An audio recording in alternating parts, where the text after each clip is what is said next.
आज हम बात करेंगे इलेक्ट्रोलाइटिक सेल विद ट्रांसफरेंस। ठीक है, ट्रांसफरेंस का मतलब ऐसा इलेक्ट्रोलाइटिक सेल जिसमें सॉल्यूशन के बीच में आवागमन रहता है। इससे पहले जो टॉपिक हमने डिस्कस किया था उसमें क्या था, electrolytic concentration cell without transparent, यानी हमने क्या किया था, उसमें एनोडिक कंपार्टमेंट अलग था, कैथोडिक कंपार्टमेंट अलग था, दोनों को हमने किससे कनेक्ट किया था, सॉल्ट ब्रिज से कनेक्ट किया था। ठीक है, यहाँ पर हम दोनों कंपार्टमेंट को किसी भी तरह के सॉल्ट ब्रिज या किसी भी तरह की पार्टिकल, किसी भी तरह के सेपरेशन से हम बिल्कुल फ्री रखेंगे। और आप ये देख सकते हैं कि हमने क्या ड्रॉ किया, एक सेल ड्रॉ किया है, इसके अंदर जो इलेक्ट्रोड है, ठीक है, क्योंकि यहाँ से इलेक्ट्रॉन जा रहे हैं तो ये वाला इलेक्ट्रोड कैसे एक्ट कर रहा है, आप देख सकते हैं एनोड की तरह। और उधर से सर्किट अगर कंप्लीट करते हैं तो यहाँ से इलेक्ट्रॉन आ रहे हैं तो ये वाला कर रहा है कैथोड की तरह। ठीक है, एनोड को हमने AgNO3 सॉल्यूशन में डिप किया है, कैथोड को भी हमने AgNO3 सॉल्यूशन के अंदर डिप किया है। ये दोनों की दोनों किसके बने हुए हैं, सिल्वर के बने हुए हैं। Ag एनोड भी सिल्वर का है और कैथोड भी सिल्वर का है। तो इसमें अलग क्या हो गया, अलग ये है कि यहाँ पर हमने जो एक्टिविटी ली है या कंसंट्रेशन पर यूनिट वॉल्यूम हमने जो AgNO3 की ली है, दोनों चैम्बर्स के अंदर अलग अलग है। इसकी एक्टिविटी को, एनोडिक कंपार्टमेंट की एक्टिविटी को हमने A+-1 से रिप्रेजेंट किया है और कैथोडिक कंपार्टमेंट की एक्टिविटी को हमने A+-2 से रिप्रेजेंट किया है। बात समझ में आ गई। पहले जो हमने बात की थी वो क्या था, electrolytic concentration cell without transference, ऐसा इलेक्ट्रोलाइट विद्युत अपघट्य सेल जिसके अंदर किसी भी तरह के आयन का आवागमन नहीं होता है। ये वाला कौन सा, electrolytic concentration cell with transference, यानी यहाँ पर जो है आयंस के बीच में आवागमन होता है। ठीक, दोबारा सुने आप, एक हमने सेल लिया है, सेल के अंदर 2 इलेक्ट्रोड है, यहाँ पर जो सेल लिया है उसके अंदर सिल्वर एनोड है और सिल्वर ही कैथोड है। दोनों को हमने किस में डिप किया है, AgNO3 सॉल्यूशन के अंदर डिप किया, दोनों की एक्टिविटी अलग अलग है। ठीक, अब हम सेल को किस तरह से रिप्रेजेंट करेंगे, यहाँ पे देखें, सेल को रिप्रेजेंट करेंगे AgNO3 A+-1, यानी कि Ag किसके अंदर डिप्ड है, AgNO3 सॉल्यूशन के अंदर। अगर मैं सपोज यहाँ पर एक लाइन की बजाय 2 लाइन बना देती हूँ, 2 लाइन बनाने का मतलब होता है कि मेरा जो सेल है वो अलग अलग कंपार्टमेंट वाला, एनोडिक कंपार्टमेंट और कैथोडिक कंपार्टमेंट, और दोनों के बीच में सॉल्ट ब्रिज लगा हुआ है। क्योंकि यहाँ पर सिंगल लाइन है, सिंगल लाइन क्या बता रही है कि सॉल्यूशन आपस में किसी भी तरह के किसी भी सेपरेशन से मुक्त है, नहीं सॉल्यूशन आपस में मिक्स हो रहा है। दोबारा देखिए सेल को, ये पार्ट क्या बता रहा है, एनोडिक पार्ट, ये वाला पार्ट क्या बता रहा है, कैथोडिक पार्ट। इसकी एक्टिविटी या concentration of AgNO3 solution A+-1 है, इसकी जो कंसंट्रेशन है वो कितनी है, Ag A+-2। यहाँ पर क्या है, A+-2, ये वाली जो एक्टिविटी है ज्यादा है A+-1 से। क्लियर, बात समझ में आ गई। तो हम कैसे लिखेंगे, in this type of cell the electrolyte are in direct contact with each other, the liquid junction potential of two solution is taken into account। मतलब क्या कह रहा है ये, इस सेल के अंदर जो आपका इलेक्ट्रोलाइट है वो डायरेक्ट कांटेक्ट में है। ठीक है, लिक्विड जंक्शन, जहां पर 2 लिक्विड मिल रहे हैं, यहाँ पे देखिए जिसको बोलेंगे लिक्विड जंक्शन। ठीक है, this is the liquid junction, मैं इसको लिखती हूँ, it is a liquid junction. जहां पर 2 लिक्विड मिल रहे हैं वहां पर कोई पोटेंशियल डेवलप होगा, लिक्विड जंक्शन है ना। और यहाँ पे जो पोटेंशियल डेवलप हो रहा है हम इसको क्या बोलेंगे, लिक्विड जंक्शन पोटेंशियल। क्या बोलते हैं, जहां पर 2 सॉल्यूशन की लेयर आपस में मिक्स हो रही है, आपस में मिल रही है, उसको बोलते हैं लिक्विड जंक्शन पोटेंशियल। हिंदी में क्या बोलेंगे, द्रव संगम विभव। हिंदी में क्या लिखेंगे इसको, द्रव संगम विभव। दोबारा सुने, 2 सॉल्यूशन जहां पर्टिकुलर बाउंड्री पर मिल रहे हैं, ठीक है, उस पर्टिकुलर बाउंड्री पर कुछ पोटेंशियल होगा, उसको क्या बोलेंगे, लिक्विड जंक्शन पोटेंशियल और द्रव संगम विभव। तो इस तरह के सेल के जब हम टोटल पोटेंशियल फाइंड आउट करेंगे तो टोटल पोटेंशियल क्या होगा, इलेक्ट्रोड का पोटेंशियल तो हो गया EMF प्लस जो हमारा द्रव संगम विभव है, लिक्विड जंक्शन पोटेंशियल है। तो total potential of the cell किसका सम होगा, EMF plus liquid junction potential. बात समझ में आई। तो नेक्स्ट क्या लिखेंगे आप, the EMF of the cell is determined by electrode potential and liquid junction potential. A cell of this type is shown below। The EMF of the cell कैसे निकालेंगे, electrode potential and liquid junction potential. तो EMF क्या होगा इसका, EMF, ठीक है, cell potential plus liquid junction potential. हम क्या बोलेंगे, इलेक्ट्रोमोटिव फोर्स क्या होगा, जो सेल का पोटेंशियल है ना, सेल का विभव प्लस हमारा जो द्रव संगम विभव है, दोनों को ऐड करने के बाद जो हमारा ईएमएफ आएगा, हम उसको बोलेंगे कि हमारा जो कंप्लीट टोटल ईएमएफ ये है। सेल का रिप्रेजेंटेशन मैंने बताया, सेल को किस प्रकार रिप्रेजेंट करेंगे, Ag +-1, ये बता रहा है एनोडिक कंपार्टमेंट, दूसरा बता रहा है कैथोडिक कंपार्टमेंट। अब यहाँ पर activity A+- is greater then A1, ठीक है। एनोडिक रिएक्शन क्या होगी, यहाँ पे देखेंगे, anodic reaction of this cell,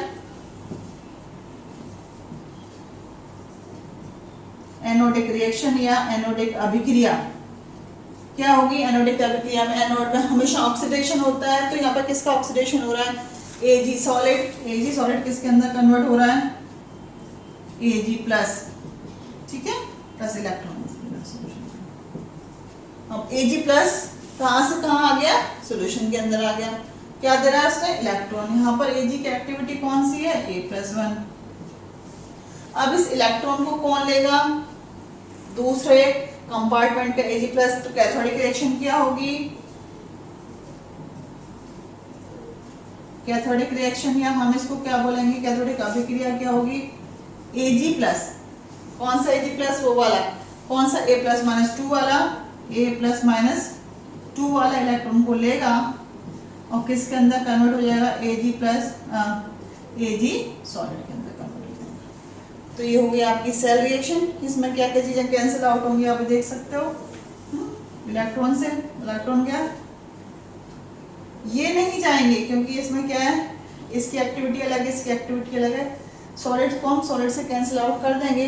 cell जो टोटल सेल है वो क्या हुआ, Ag+ A+-2 किसमें कन्वर्ट हुआ, Ag+ A+-1। तो आप देखेंगे सेल का जो पोटेंशियल है किसकी वजह से अराइज हुआ है, ओनली सिल्वर आयन के माइग्रेशन की वजह से सेल पोटेंशियल जो है वो डेवलप हो रहा है। माना कि if T+ and T- are the transport of Ag+ ion and NO3 ion respectively, हम क्या मान रहे हैं, जब सिल्वर मूव कर रहा है तो नाइट्रेट आयन भी मूव करेगा। हमने निकाले थे ना transport number, determination of transport number, आपने देखा था उसमें कि दोनों आयन का मूवमेंट साथ साथ होता है। ऐसा नहीं एक ही आयन मूव कर रहा है और एक ही आयन डिस्चार्ज होगा इलेक्ट्रोड पर, ऐसा नहीं होता, दोनों आयन का मूवमेंट बराबर होता है। तो हम मानते हैं यहाँ पर कि जो T+ है ना, T+ क्या है, T+ है transport number of Ag+, T- क्या होगा, ट्रांसपोर्ट नंबर ऑफ NO3-, ठीक है, समझे इसको। हम भी यहाँ कल्पना करते हैं कि T+ क्या है, transport number of silver ion है, और T- क्या है, transport number of nitrate ion है।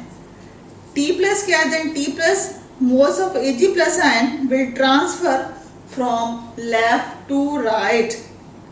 क्या कह रहे हैं हम, इसका मतलब क्या है, T+ mole of Ag+ ion कहाँ से गए, यहाँ से यहाँ गए, क्योंकि कैसे गए, क्योंकि Ag सॉलिड किसके अंदर कन्वर्ट हो गया, Ag+ के अंदर, Ag+ के अंदर कन्वर्ट हुआ तो Ag+ यहाँ से यहाँ जाएंगे कि नहीं जाएंगे, ठीक है। तो हम क्या बोलेंगे, T+, ये देखिए आप डिनोट किया हुआ है, T+ mole of Ag+ ion transfer from this compartment to that compartment. अब ये देखेंगे साइमल्टेनियसली क्या होगा, T- है ना, T- mole of nitrate ion, यहाँ पे क्या लिखा हुआ है, नाइट्रेट आयन, ये क्या इस कंपार्टमेंट से इस कंपार्टमेंट के अंदर ट्रांसफर होंगे। Simultaneously T- mole of nitrate ion will transfer from cathodic compartment into anodic compartment. आप ये देख सकते हैं। अब हम ये भी कह सकते हैं कि T+ mole of Ag+ ion will transfer from left to right, और T- mole of nitrate ion will transfer from right to left by passing 1 faraday of electricity. ठीक है, क्या बोल रहे हैं हम, 1 फैराडे इलेक्ट्रिसिटी पास करने पर T+ मोल सिल्वर आयन किधर गए, कैथोडिक कंपार्टमेंट की तरफ, T- नाइट्रेट आयन किधर आए, एनोडिक कंपार्टमेंट की तरफ। ठीक है, तो कौन सी रिएक्शन टेक्स प्लेस होगी? Following reactions takes place at the liquid junction potential. तो आप देखेंगे कौन सी रिएक्शन हो रही है? टी प्लस, इसमें सिर्फ क्या मूवमेंट बताया? Only migration of silver ion from second compartment to first compartment. This is the equation number 1। अब हमें पता है कि जो ट्रांसपोर्ट नंबर है, ठीक है, T plus plus t minus क्या होता है? 1। तो मैं टी प्लस निकालूंगी तो टी प्लस क्या आ जाएगा? 1 minus t minus 1 minus t minus. इस वाली इक्वेशन को मैं 1 माइनस टी माइनस की टर्म्स में लिख सकती हूँ। तो यहाँ पे क्या होगा? 1 minus t minus 1 minus t minus a g plus, ठीक है, 1 minus t minus a g plus a plus minus 2 will transfer 1 minus t minus a g plus. Only activity change हो रही है। एक्टिविटी चेंज क्या बता रहा है? Silver ion का माइग्रेशन तो हो रहा है, लेकिन एक एक्टिविटी से एक सॉल्यूशन से दूसरे सॉल्यूशन की तरफ ये ट्रांसफर हो रहा है। अब नाइट्रेट आयन के केस में हम देखें तो नाइट्रेट आयन के केस में क्या देखेंगे? टी माइनस NO3 आयन कहाँ से ट्रांसफर हो रहा है? A प्लस माइनस 2 से कहाँ जा रहा है? T माइनस NO3 माइनस किधर गया? T minus NO3 A plus minus 1। तो साइमल्टेनियसली Ag के साथ साथ नाइट्रेट आयन का ट्रांसफर भी बता रहा है। यहाँ पे देखेंगे this is the equation number 3। ये होगी इक्वेशन नंबर 1, ये होगी equation number 2 and this is the equation number 3। आप देख सकते हैं equation number first, second, third कुछ भी नहीं किया। ट्रांसपोर्ट नंबर और टी प्लस की जगह हमने क्या रख दिया? 1 माइनस टी माइनस। और नाइट्रेट का ट्रांसपोर्ट नंबर तो टी माइनस से हम डिनोट करेंगे ही। The net transfer of material from to solution will be obtained by adding equation first, second, third. अब हम क्या करते हैं? तीनों को ऐड कर देंगे। Add equation first, second and third. तीनों को ऐड करने के बाद क्या बता रही है वो? Net transfer. So net transfer of ion, total कुल ट्रांसफर ऑफ आयन कितना हुआ? ये हमें कैसे पता लगेगा? दोनों तीनों समीकरण फर्स्ट, सेकंड और थर्ड तीनों को हम ऐड कर देंगे। ऐड करने के बाद जो हमारी ओवरऑल इक्वेशन आई है, this equation is given as t minus a g plus a plus 2, t minus a g plus net t minus a g plus, यहाँ पे देखेंगे a प्लस माइनस 2, यहाँ पे आ जाएगा t minus a g plus a plus minus 2 plus t minus NO3 minus plus t minus NO3 minus a minus 2। उधर क्या हो जाएगा आपका? T plus a g plus की जगह t minus a g plus plus 1 और इधर देखिए minus NO3 minus a minus. तो this is the t minus a g plus a plus minus 1 plus and t minus NO3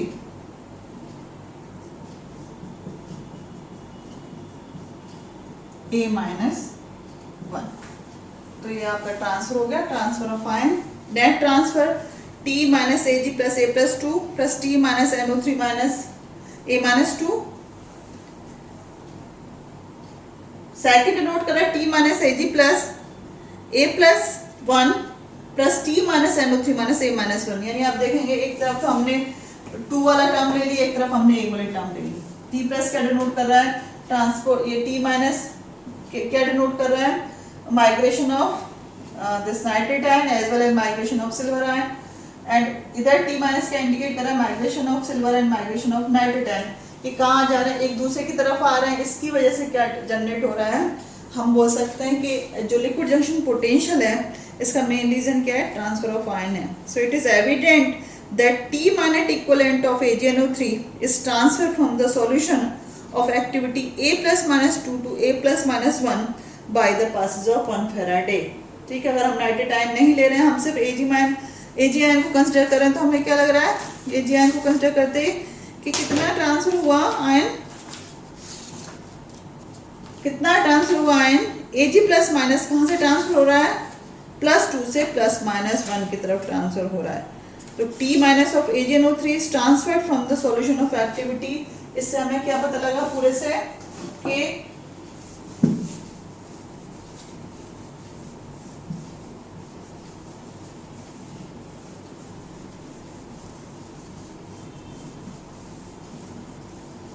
T minus of AgNO3 है ना, T minus of AgNO3 of activity A plus minus 2 कहाँ पर transfer हो रहा है, from activity A plus minus 1।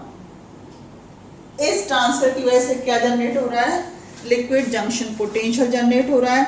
और हम EMF of the cell हम कैसे दे सकते हैं, EMF of the cell is given by EMF of the cell is given by, आप देखें कैसे देंगे आप, E equal to 2T minus RT upon F ln A plus minus 2 upon A plus minus 1। ठीक है, अगर मैं इस माइनस साइन को हटाऊंगी तो क्या आ जाएगा, A प्लस माइनस ऊपर चला जाएगा और A प्लस माइनस 2 नीचे आ जाएगा। तो ये क्या डिनोट कर रहा है, आप देखिए transport number of NO3 ion are involve because it is not reversible with electrode. हम ट्रांसपोर्ट नंबर किसका ले रहे हैं, जो कि इलेक्ट्रोड के साथ रिवर्सिबल नहीं है। So above equation is good if the electrode are reversible to cation.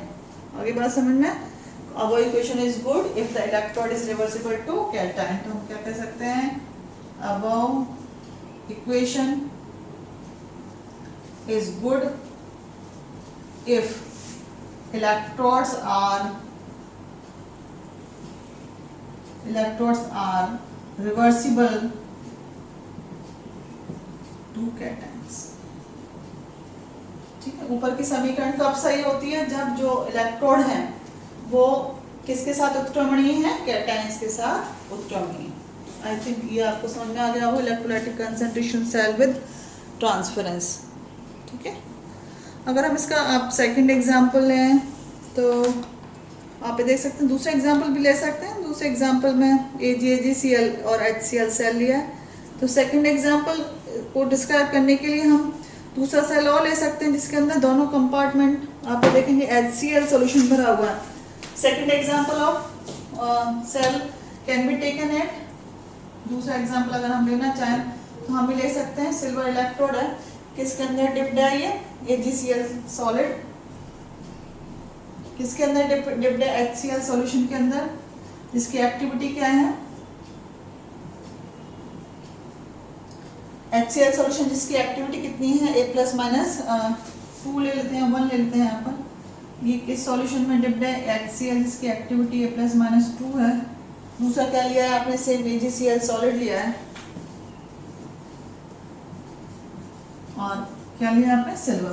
तो यहाँ पे देखिए ये वाला, यहाँ पर जो एक्टिविटी है किसकी कंसंट्रेशन चेंज है, HCl सॉल्यूशन की चेंज है। एंड यहाँ पर भी आप देख सकते हैं कंसंट्रेशन में क्या रिलेशन होगा, A प्लस माइनस, ये it is greater, A plus minus 2 is greater than A plus minus 1। तो हम इस एग्जाम्पल को लेके भी हम electrolytic concentration cell with transference समझ सकते हैं। आई थिंक ऊपर वाला एग्जाम्पल भी सफिशिएंट है। बाकी आपको सेम सेल रिएक्शन लिखनी है, सेम सेल बनाना है, बस सॉल्यूशन चेंज हो जाएंगे। यहाँ पर AgNO3 लिया है, यहाँ पर क्या जाएगा, HCl लिया जाएगा। बाकी डेरिवेशंस जो है बिल्कुल सेम रहेगी जैसा कि हमने प्रीवियस इसमें बताया। तो आई थिंक आपको पूरी तरह समझ में आ गया होगा electrolytic concentration cell with transference. Thank you.